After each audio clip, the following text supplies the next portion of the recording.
Hello বন্ধুরা, আপনাদের মনিবার রেসিপিতে স্বাগত জানাই। আজকে আমি আপনাদের কাছে সুস্বাদু গাজরের হালুয়া রেসিপি নিয়ে এসেছি। খুব সহজেই অতি সুস্বাদু গাজরের হালুয়া কিভাবে বানিয়ে নেওয়া যায় চলুন দেখে নেওয়া যাক। গ্যাসে কড়া বসিয়ে আমি 1.5 চামচ ঘি নিয়ে নিলাম। ঘিটা পুরো কড়ার গায়ে লাগিয়ে নিলাম। এবার নিয়ে নিয়েছি কিছুটা কাজু বাদাম কুচোনো, কিছুটা আলমন্ড বাদাম কুচোনো আর কিছুটা কিশমিশ। আমি প্রথমে বাদামগুলো সব কড়াতে নিয়ে নিলাম। বাদামগুলো আগে হালকা করে ভেজে নিচ্ছি। তারপরে দিয়ে দিলাম কিশমিশ। কিশমিশটাও আমি হালকা করে বাদামের সঙ্গে ভেজে নেব। বাদাম আর কিশমিশগুলো আমি হালকা করে ভেজে নিয়েছি। এরপর অন্য পাত্রে ঢেলে নেব। বাদাম আর কিশমিশটা অন্য পাত্রে ঢেলে নেওয়ার পর আমি ওই কড়াতেই নিয়ে নিলাম 500 ml দুধ। ভালো করে নাড়িয়ে নিচ্ছি। ভালো করে ফুটিয়ে এই দুধটাকে ঘন করে নেব। অন্যদিকে গ্যাসে আমি একটা কড়া বসিয়ে নিলাম। তার মধ্যে দিয়ে দিলাম 3 চামচ গাওয়া ঘি। এবার নিয়ে নিচ্ছি আমি গাজর। আমি 1 কেজি গাজরকে ধুয়ে ছাল ছাড়িয়ে গ্রেট করে নিয়েছি। এখানে আমি লাল গাজরই ব্যবহার করেছি। গাজরের হালুয়ার ক্ষেত্রে লাল গাজরই শ্রেয়, কিন্তু আমি মাঝখানে শিরা মতো জিনিসটা ফেলে দিয়েছি। এবার ঘি গরম হয়ে গেছে, আমি গাজরটা দিয়ে দিলাম।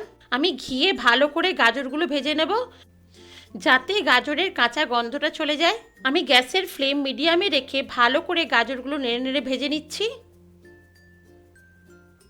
গাজরটা আমার ভালো করে ভেজে নেওয়া হয়ে গেছে। অন্যদিকে গ্যাসে আমি দুধটা ফুটিয়ে কম করে নিয়েছি। সেই দুধটা ভেজে নেওয়া গাজরের মধ্যে দিয়ে দিলাম। এবার ভালো করে নেড়ে নিচ্ছি। এবার দিয়ে দিলাম এলাচের গুঁড়ো। আমি কয়েকটা এলাচের দানাকে থেতো করে নিয়েছি, সেটাই দিয়ে দিলাম। এবার ভালো করে মিশিয়ে নিচ্ছি। এবার ভালো করে কড়াতে ছড়িয়ে দিয়ে ঢাকা দিয়ে দিলাম 5 মিনিটের জন্য, যাতে দুধ আর এলাচের টেস্টটা ভালোভাবে গাজরের মধ্যে প্রবেশ করে। ঢাকা খুলে এবার ভালোভাবে নাড়িয়ে নিচ্ছি। এবার দিয়ে দেব ভেজে নেওয়া কিশমিশ ও বাদামগুলো। চারিদিকে আমি ছড়িয়ে দিচ্ছি। কিছুটা আমি গার্নিশের জন্য রেখে দিলাম। এবার কিশমিশ ও বাদামগুলো আমি ভালোভাবে মিশিয়ে নিলাম। তারপর 2 মিনিটের জন্য ঢাকা দিয়ে দিলাম। 2 মিনিট পর ঢাকা খুলে নিচ্ছি। এবার ভালো করে নাড়িয়ে নিচ্ছি। এবার দিয়ে দেব চিনি। আপনারা যে যেমন মাত্রায় মিষ্টি খেতে পছন্দ করেন সেইভাবেই দেবেন। আমি 1 বাটি চিনি দিয়ে দিয়েছি। এবার ভালো করে মিশিয়ে নিচ্ছি। দেখুন চিনি দেওয়ার পরে জল ছেড়ে দিয়েছে। এবার ভালো করে জলটা শুকিয়ে নেব।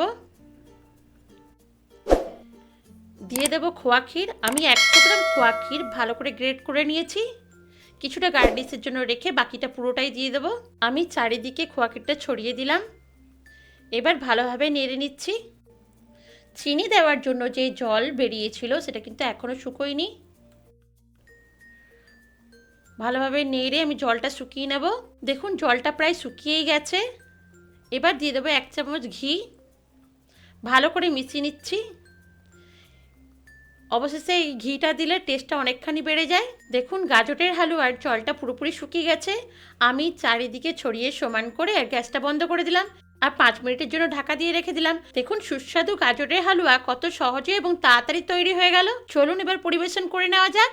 এবার গাজরের হালুয়াটাকে প্লেটে ঢেলে আমি সুন্দরভাবে সাজিয়ে নিচ্ছি, তুলে রাখা ভেজে নেওয়া কিশমিশ আর বাদামগুলো দিয়ে, আর ছড়িয়ে দিচ্ছে চারিদিকে খোয়া ক্ষীর।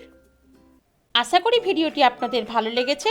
ভালো লাগলে লাইক ও শেয়ার করবেন। আর আপনি যদি আমার চ্যানেলের নতুন বন্ধু হয়ে থাকেন তাহলে চ্যানেলটিকে সাবস্ক্রাইব করে পাশে থাকা বেল আইকনটিকে প্রেস করে অলে সেট করে দেওয়ার অনুরোধ রইল। এবার বিদায় নিলাম। ভালো থাকবেন। ধন্যবাদ।